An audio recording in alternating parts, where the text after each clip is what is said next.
Jammu Kashmir police അടുത്തിടെ പൊളിച്ചുമാറ്റിയ white collar ഭീകര മൊഡ്യൂളിനെ കുറിച്ചുള്ള അന്വേഷണത്തിൽ ഡോക്ടർമാരും തീവ്ര മതപ്രഭാഷകരും അടങ്ങുന്ന ഒരു സംഘം ജമ്മു കാശ്മീരിൽ അട്ടിമറി പ്രവർത്തനങ്ങൾ നടത്തുന്നതിനായി അൻസാർ ഇൻട്രീം എന്ന പേരിൽ ഒരു പുതിയ ഭീകര സംഘടന രൂപീകരിച്ചതായി കണ്ടെത്തിയതായി ഉദ്യോഗസ്ഥർ അറിയിച്ചിരിക്കുകയാണ്.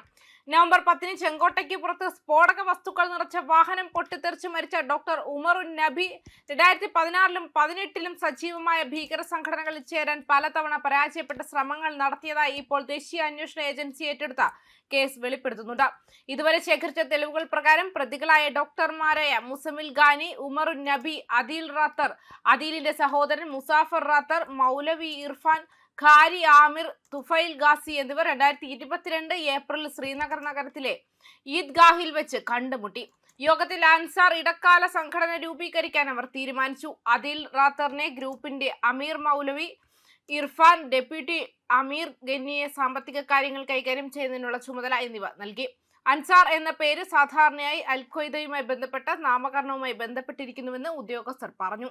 നിലവിലുള്ള ഭീകര സംഘടനകളുമായുള്ള ബന്ധം വിച്ഛേദിച്ചതിനു ശേഷമാണ് പുതിയ സംഘടന രൂപീകരിക്കാൻ തീരുമാനിച്ചതെന്ന് ചോദ്യം ചെയ്യലിൽ അറസ്റ്റിലായ പ്രതികൾ അന്വേഷണ ഉദ്യോഗസ്ഥരോട് പറഞ്ഞു.